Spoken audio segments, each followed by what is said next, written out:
persiapan juga gue akuin gue belajar ogah-ogahan.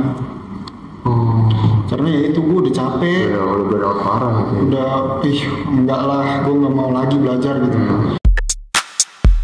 Nggak tahu.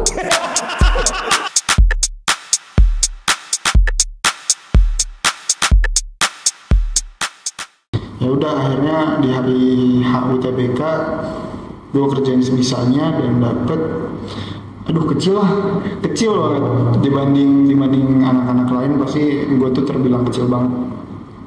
Terus udah abis itu akhirnya gue masuk kampus swasta karena gue masih kecewa gak keterima PTN. Jadi kampus swasta ini ya dibilang pilihan terakhir gitu. Jadi gue nggak berharap terlalu banyak sebenarnya, cuman karena ini kampus ternyata lumayan bagus, jadi apa ya, dia ngasih banyak hal yang di luar ekspektasi gue gitu. Oke. Gue udah punya teman, gue udah banyak teman, gue udah cocok lah dengan lingkungan yang sebenarnya untuk adaptasi di situ susah banget. Cuman pada akhirnya gue bisa adaptasi gitu. Gue udah nyaman, gue udah oke, masa depan gue di sini gitu. Cuman karena gue anak teknik, gue baru tahu kalau ternyata di teknik di Indonesia ya, ada satu budaya yang masih kental di teknik Indonesia gitu. Mereka tuh masih senioritasnya masih kental banget. Mereka masih suka main fisik, mereka masih apa ya, kayak gue waktu itu gue beres dari acara Api Unggun itu udah jam 11:30 malam. Terus jam 12 malamnya, jadi dalam waktu setengah jam kita harus udah sampai di base campnya kakak tingkat gitu, which is itu adalah kos-kosannya mereka, jadi kayak semacam markasnya mereka gitu. Kita di barisin di rooftop, kita disuruh baris dari jam 12 malam sampai jam 3 pagi, kita ditatar habis-habisan. Dari situ apa ya, gue dibilang cengeng sih, gue juga apa ya, gue bukan cengeng, anjay. Gue bukan cengeng. Maksudnya kayak, cuy, nyokap bokap gue udah bayarin gue di sini, udah nyekolahin gue di sini tuh supaya gue belajar, bukan dihajar. Gue nggak suka dengan sistem pendidikan yang masih main fisik, yang masih mengandalkan senioritas. Kayak gue waktu itu pernah sebelum event yang After Api Unggun itu, gue kan ditunjuk jadi penanggung jawab angkatan, bukan ketua angkatan, tapi penanggung jawab angkatan. Penanggung jawab angkatan itu dia yang bertugas untuk memanage anak-anak angkatan gue supaya mereka tuh ngerjain tugas ospek. Jadi selama ospek doang gue tuh jadi penanggung jawab angkatan. Waktu lagi kumpul malam-malam itu, ini hari yang berbeda ya, bukan hari yang sama itu. Waktu kita lagi kumpul, biasalah maba-maba pada kagak ngerjain tugas, pada kagak ini itu, kan namanya anak SMA transisi masuk ke kuliah, apalagi kuliahnya teknik. Nah mereka nggak tahu ternyata teknik tuh kayak gitu, gue juga nggak tahu. Terus karena udah berkali-kali ditegur, masih aja ada yang kagak ngerjain tugas, kagak tanggung jawab gitu. Karena gue penanggung jawab, gue yang disalahin. Kayak, ini gimana nih anak-anak angkatan lu, mau lu yang gamparin apa gue yang gamparin? Nah, lu lihat kan cara kepemimpinan gue di OSIS pas SMA. Gue nggak suka main fisik. Benar.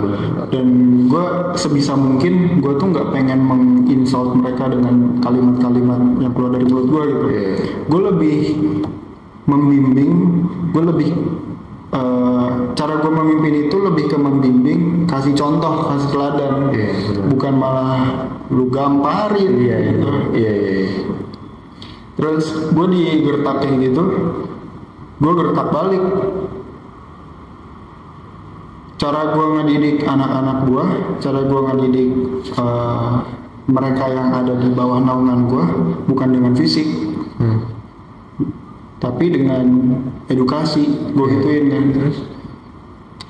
Terus tahu nggak? Setelah itu yang kena gampar siapa? Gue yang digampar. Terus anak-anak semua langsung pada nengok gitu kan. Dari saat itu sebenarnya gue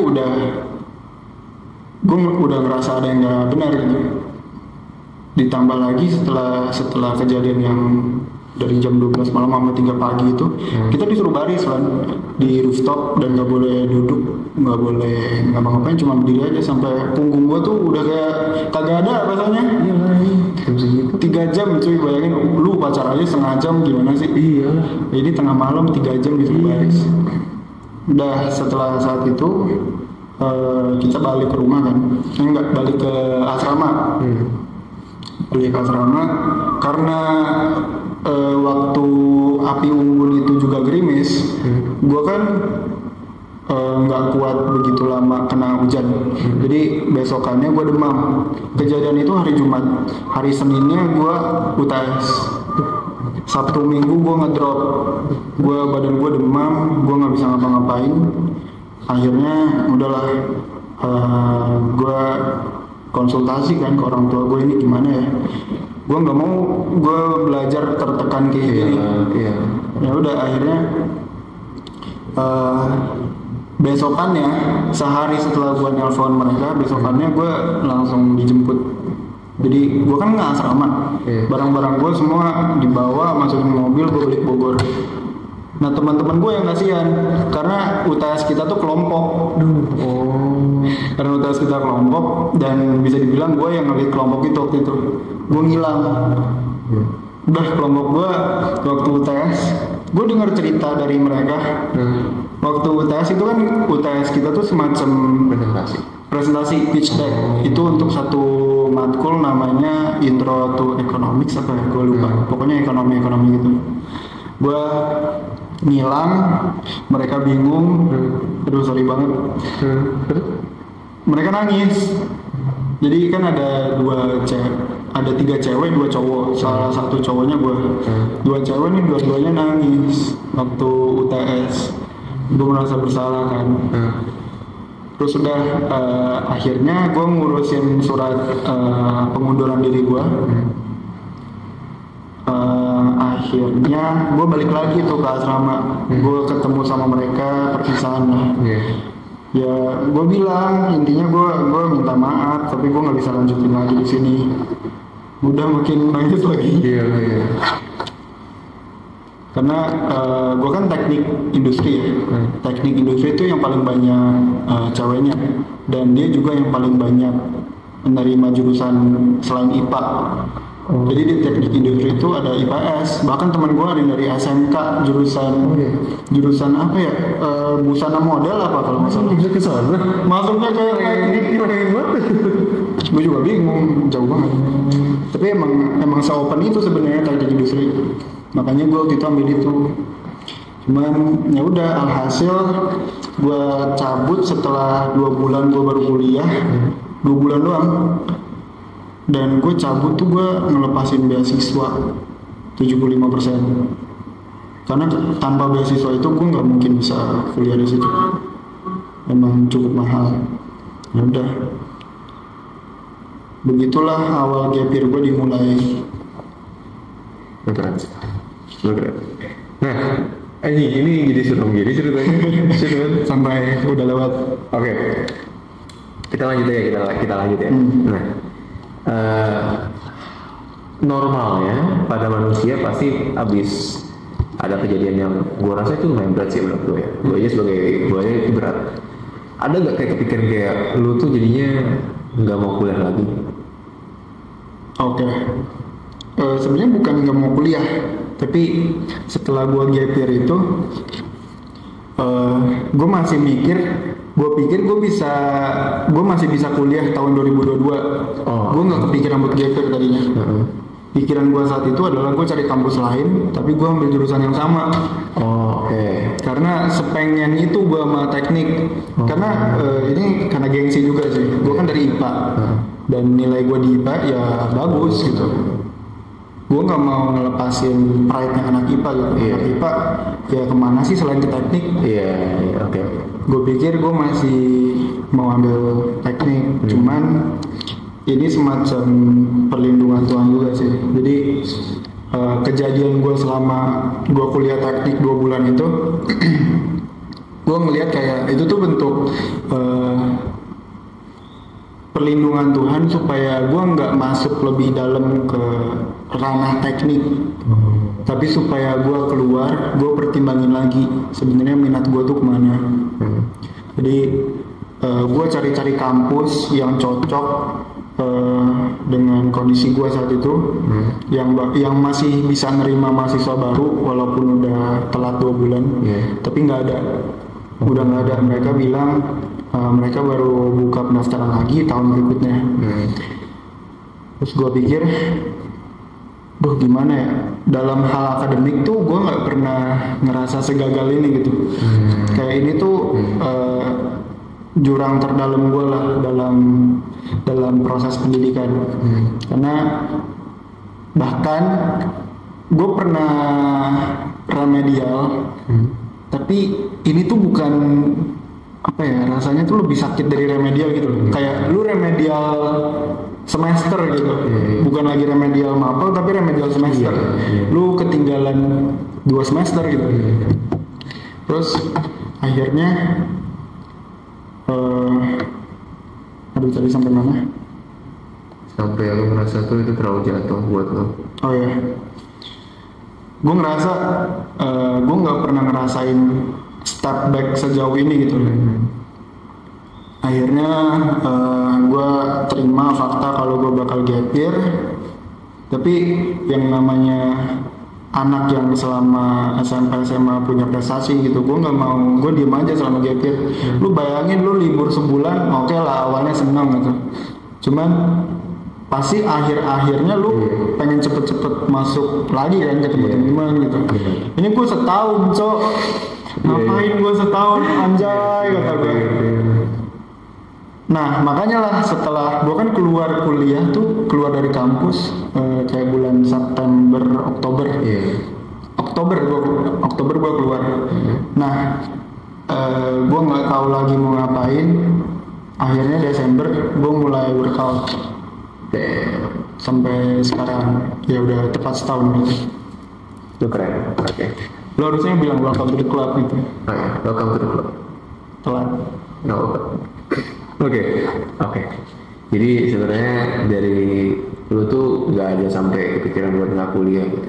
Iya. Itu. Cuman emang lu pengennya, berharapnya pada saat itu kuliah langsung di tahun yang sama, tapi ternyata bisanya tahun ini gitu. Betul. Oke. Oh ya, satu lagi.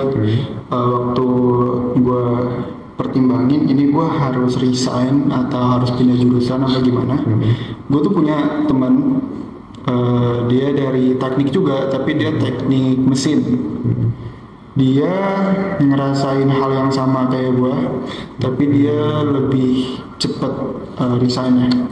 Dia lebih cepat keluar dari kampus. Kayak gue tuh baru resign sebulan setelah dia gitu. Dia lebih awal ngerasain kalau lingkungan ini tuh bukan buat dia gitu. Gue sebelum gue ngobrol ke nyokap bokap soal kondisi gue saat itu, gue ngobrol dulu ke dia malam yang sama. Malam yang sama gue ngobrol ke dia waktu gue lagi demam, waktu gue lagi nggak bisa ngapa-ngapain. Gue ngechat kan lewat DM waktu itu. Kita ngobrol dan ternyata dia ngerasain hal yang sama juga. Dia tapi karena dia lebih cepat, dia masih sempat kuliah tahun itu juga. Jadi dia masuk salah satu kampus BINUS, nggak tahu BINUS mana. Dia ambil jurusan yang sama, tapi dia bilang di situ lingkungannya sangat cocok dengan dia, nggak kayak di kampus gue yang sebelumnya ini. Nah temen gue nih ngomong, kalau lu nggak ngerasa cocok di situ, lu jangan paksain, karena terkadang jalan yang paling tepat buat lu ambil tuh mundur. Lu nggak selalu harus maju setiap saat, tapi kalau lu udah ngerasa mentok, lu ngerasa ini bukan tempat lu lagi, lu mundur. Karena kadang jalan keluar lu itu, pintu keluar lu itu ada di belakang lu. Itu gue ingat banget sampai sekarang. Dan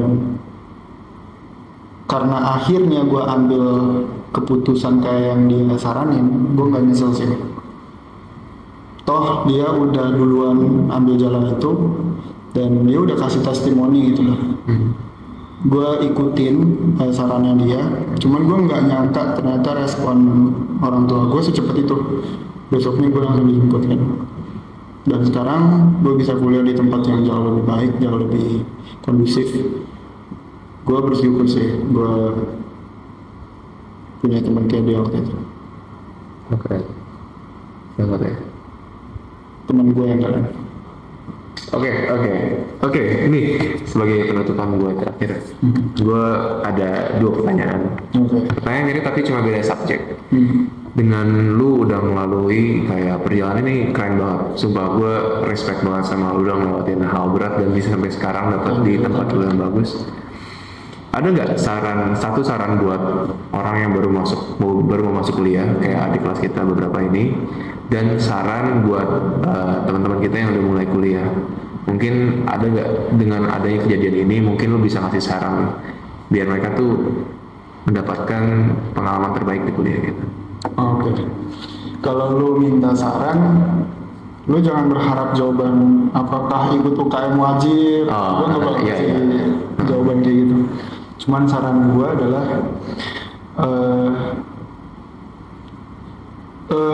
dibanding sama kampus gue yang sebelumnya, gue di kampus yang sekarang udah lebih lama kan. Gue udah berapa ya? Udah hampir 4 ya? Enggak, lebih. Oh ya? Dari bulan apa? 5 bulanan kalau nggak salah. 4-5 bulan ya. Cuman gue ngerasa tempat gue yang sekarang ini lebih cocok buat gue, karena waktu gue 2 bulan di kampus sebelumnya, gue tuh udah bisa ngelihat kehidupan kampus yang real gitu. Kayak kehidupan kampus yang selama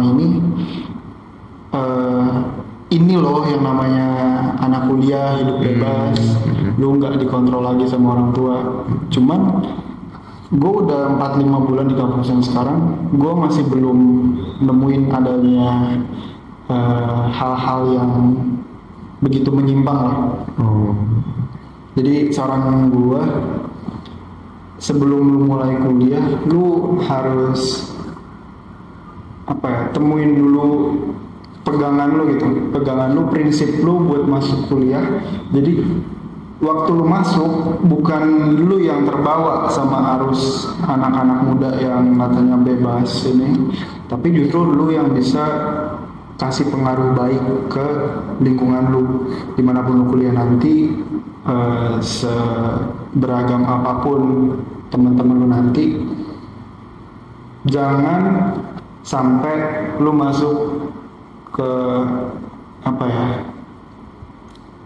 budaya yang buruk yang selama ini hidup dalam universitas di Indonesia itu.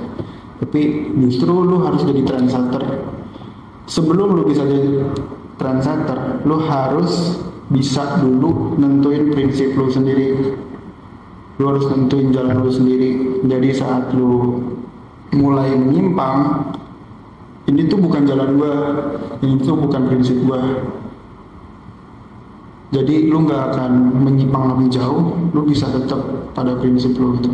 Kayak gue yang ngegertak balik cutting gue waktu itu karena gue nggak mau ngebiarin budaya anak teknik yang main fisik, yang main tangan itu masuk dalam diri gue.